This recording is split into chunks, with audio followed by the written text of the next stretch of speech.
सबसे पहले लिखो सिस्टम ऑफ एडल्ट सफरेज।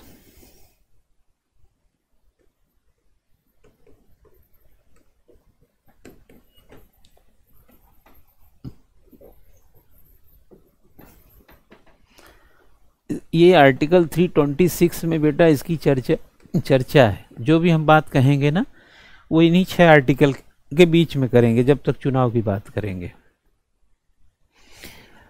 लिखें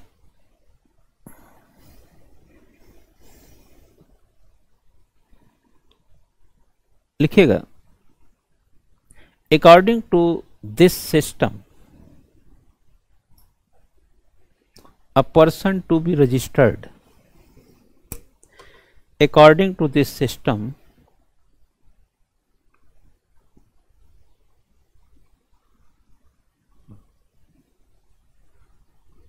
ठीक है, person to be registered as a voter for these elections must comply with the following requirements.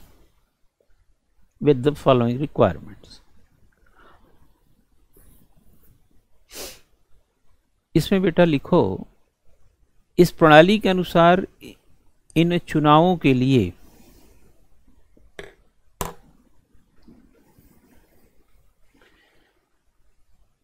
मतदाता के रूप में पंजीकृत होने वाले व्यक्ति को निम्नलिखित आवश्यकताओं का पालन करना होगा। और चुनाव क्या है बच्चा? लोकसभा और विधानसभा, है ना? लोकसभा और विधानसभा ब्रैकेट में ही लिख दो, जहां पे वर्ड ये सेंटेंस खत्म है। लोकसभा है, राज्यसभा और विधानसभा।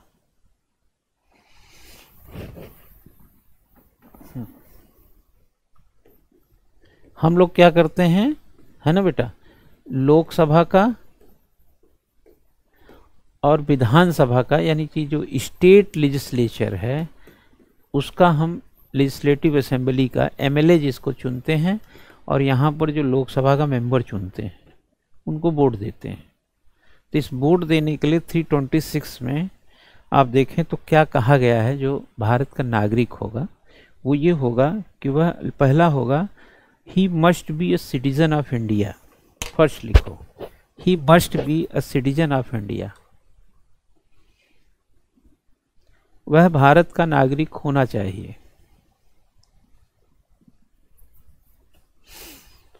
वह भारत का नागरिक होना चाहिए, ठीक।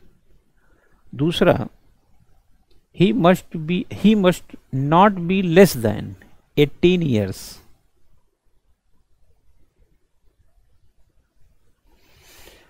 वह 18 वर्ष से कम नहीं होना चाहिए,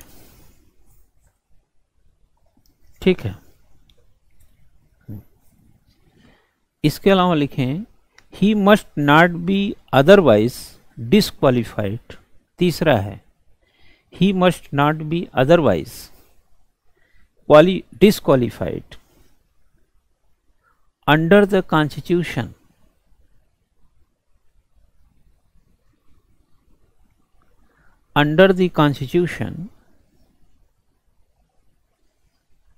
or any law made by the appropriate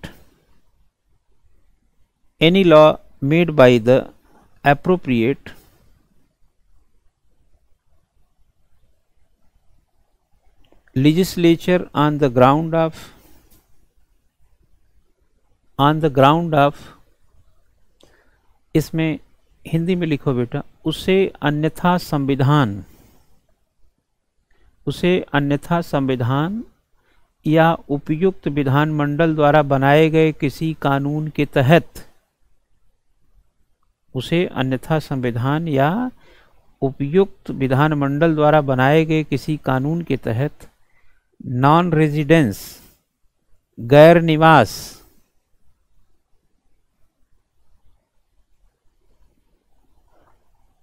unsoundness of mind, मानसिक अस्वस्थता, कामा क्राइम, अपराध, करप्ट, भ्रष्ट या इलीगल प्रैक्टिस या अवैध आचरण के आधार पर अयोग्य नहीं ठहराया जाना चाहिए। ठीक है, कानून के हिसाब से कैसा है? अगर आप ये नहीं कह सकते कि तुम यहाँ के निवासी नहीं हो, 6 महीने से अगर कोई रह रहा है, भले ही घर मकान उसका कहीं और हो, उस जगह का वोटर हो सकता है किराए पे भी रह के। ठीक है, क्या लिखा ये कि ये व्यक्ति को आप अगर कोई कानून नहीं बनाए हैं, अगर आपने कानून बनाया उसका लेबल क्या है ना, तो ये लोग को भी आप वोटर से हटाने, इसीलिए जेल में बैठे लोग भी इलेक्शन जीतते हैं।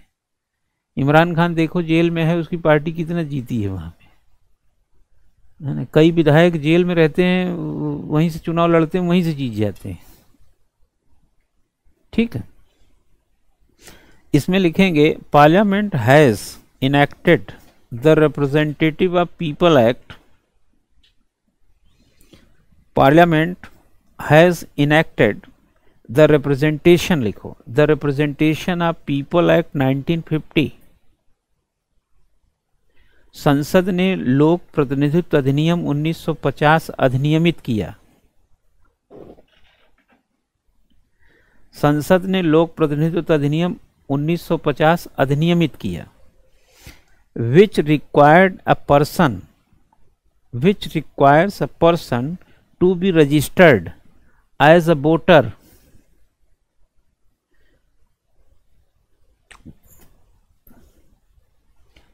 जिसके तहत एक व्यक्ति को मतदाता के रूप में पंजीकृत होने के लिए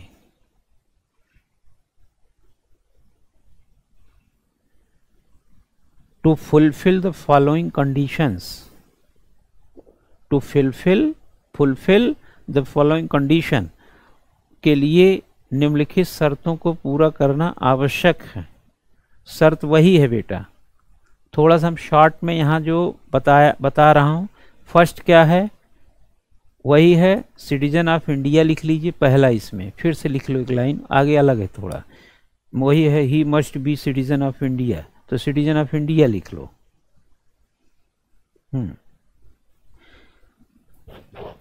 आगे लिखो he must not be declared, not be declared unsound mind by court।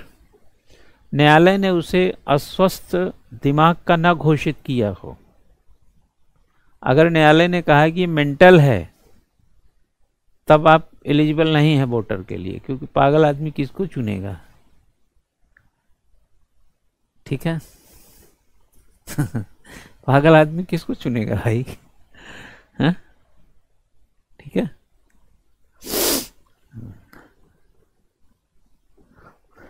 आगे he must not be disqualified for voting under a law relating to corrupt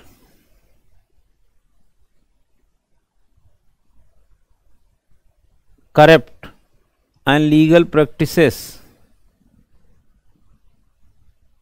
or other offences under a law relating to corrupt and legal practices or other offences in connection with elections। उसे चुनाव के संबंध में भ्रष्ट और अवैध प्रथाओं, अवैध आचरण लग दो, अवैध आचरण या अन्य अपराधों से संबंधित कानून के तहत मतदान से अयोग्य नहीं ठहराया जाना चाहिए।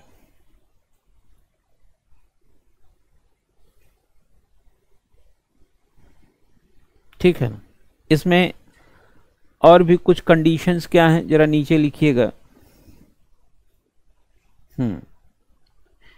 No person is entitled, no person is entitled to be registered in the electoral roll in the electoral roll. Electoral roll का मतलब है बच्चा मतदाता सूची। फॉर मोर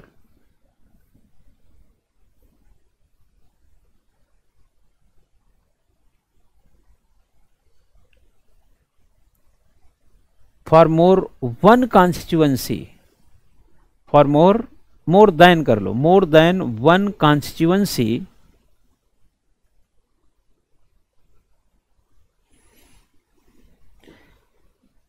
कोई व्यक्ति एक से अधिक निर्वाचन क्षेत्र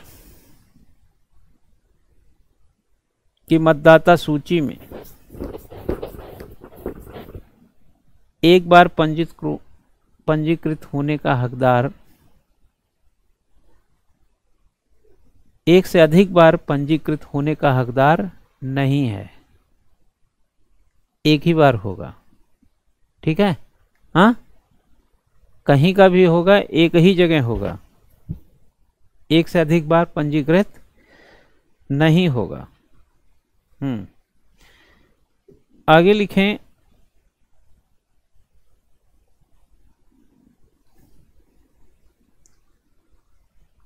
a person shall be disqualified, a person shall be disqualified for voting at any election for 6 years.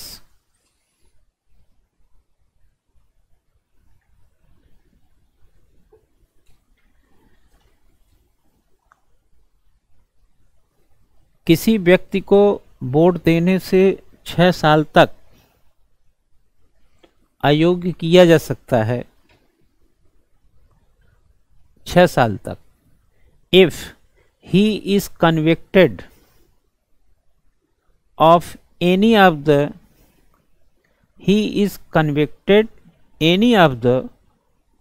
specified offenses punishable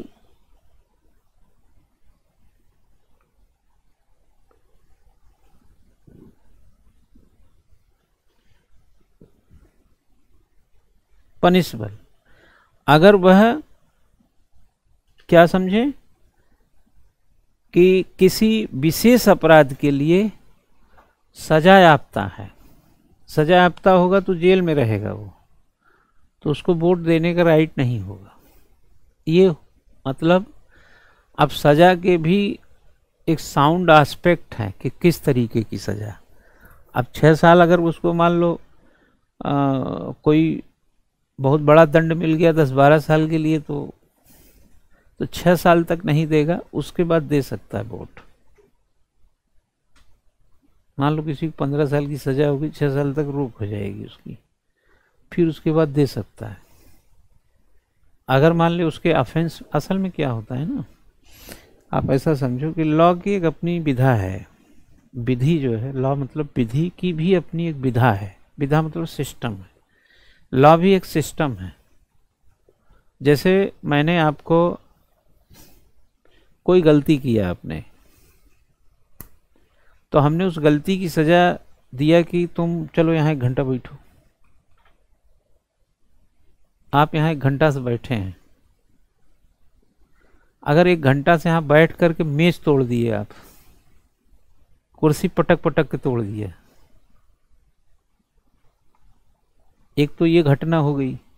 एक ये है कि आप बाकायदा बैठे रहे, अखबार पढ़े, ये वो पढ़े, तो हमने ये मान लिया, या कोर्ट में ये मान लिया कि सिंगल क्राइम या जो भी गलती करते हैं उसका एक ही सजा दिया जा सकता है। एक गलती की 2 सजा नहीं होती है, और सजा देने के बाद वह व्यक्ति अपराधी नहीं रह जाता है। सजा ही पाया था अपराध, जब सजा दे दिया तो मैनेज कर दिया। जैसे मान लिया मैंने आपसे 50 रुपये लिया है, तो आप तो रास्ते में मिले, मुझसे कहे कि सर वो 50 रुपया जो है ज़रूरत था दे दीजिए। तो हमने कहा बेटा रुक जाओ, 2-3 दिन रुक जाओ, देता हूँ। ऐसे करके मैंने आपको 1 हफ्ते में दिया। आपने इनको कहा कि अरे यार सर से 50 रुपये दिया था, मांग रहा हूँ, दे ही नहीं रहा है। फिर आपने इनसे कहा, 4 लोगों से कह दिया, ठीक है ना। तो लेकिन फिर भी 1 हफ्ते के बाद आपको पैसा मिल गया। अब 8वें दिन आप चौथे को ये नहीं बताने चाहेंगे कि सर से 50 रुपये हमने लिया था, 1 हफ्ते बाद दिए, वो दिया था 1 हफ्ते बाद दिए। क्योंकि अब अगर आप ऐसा बोलते हैं तो उसको उसी गलती को दूसरी सजा दे रहे हैं आप। नहीं समझ में आई बात? अब तो कंपनसेट कर दिया ना हमने। भाई हमने 10 दिन पैसे नहीं दिए तो आपने 4 लोगों को बता के हमारा इंसल्ट किया। लेकिन जब हमने सजा भोग लिया, भाई सजा इसीलिए तो, इंसल्ट इसीलिए तो भोग रहे थे कि 50 रुपये दे नहीं पा रहे थे। जब हमने 50 रुपये दे दिया, उसके बाद अब आप दूसरों को ये बता रहे हैं कि सर 1 हफ्ते से 50 रुपये जो हमारा लिए थे वो संडे को दे दिए। तो एक प्रकार से तो इनडायरेक्ट उसको फिर सूचना दे रहे हैं ना आप चौथे 5वें को। अब यह आपको, इस पे आपको सजा मिलनी चाहिए, क्योंकि वो आदमी तो सजा भोग चुका। इतना कहाँ कम है कि 1 हफ्ता आपके टोका टाकी को झेला, वो थोड़ा सा गिल्टी फील किया, अपने को थोड़ा सा कमज़ोर फील किया, उसके बाद 4 लोगों को आपने बताया, तो आप 50 रुपये देर से देने का आपने उसको सज़ा बहुत दे दिया था। और उसके बाद भी आप, अब जैसे मान लो किसी के 1 घंटे हमने बैठा दिया, 1 घंटे की सज़ा थी, काट लिया। अब उसके बाद ससम्मान उसको क्लास में आया, तो आप उसको अगले दिन भी बता रहे हैं कि तुमको पता है ना, तुम 1 घंटे, तो जो विद्यार्थी को नहीं पता उसको भी बता रहे हैं। अब वो बराबर हो गया। कोई डकैत भी बच्चा अगर 10 साल की सजा काट के आया है तो समाज में लोग उसको डकैत तो समझेंगे, कहेंगे डकैती किया, लेकिन कहने का हक नहीं है, उसके मानहानि, कंटेम्प्ट कर देगा। भाई डकैत थे तभी तो हम 10 साल जेल रहे। अब वो कंपनसेट कर दिया। डकैती को 10 साल से डकैती नहीं किया ना, और जो 10 साल डकैती किया था उसी की सजा 10 साल भोगा। अब तो बराबर कर दिया। भाई इधर की मिट्टी हमने काट के इधर कर दिया, तो ये गड्ढा जब भर दिया, और वो गड्ढा, तब भी आप कह रहे हैं आपका घर तो गड्ढे में बना हुआ, आपका घर गड्ढे में बना हुआ। अरे भाई हमने मिट्टी काट के इधर बना दिया, आप नहीं कह सकते गड्ढे में बना है। आप वो तालाब देख देख के बोल रहे हो यार गड्ढे में। आप समझ गए मैं क्या समझाना चाह रहा हूं? तो कोई भी 6 साल की जब सजा काट लिया ना बच्चा, तो उसके कुछ पाप धुल गए यार। इतना तो समझदार हो ही गया कि भाई अब 6 साल से वो काम हम नहीं किए, अब सरकार चुन सकते हैं।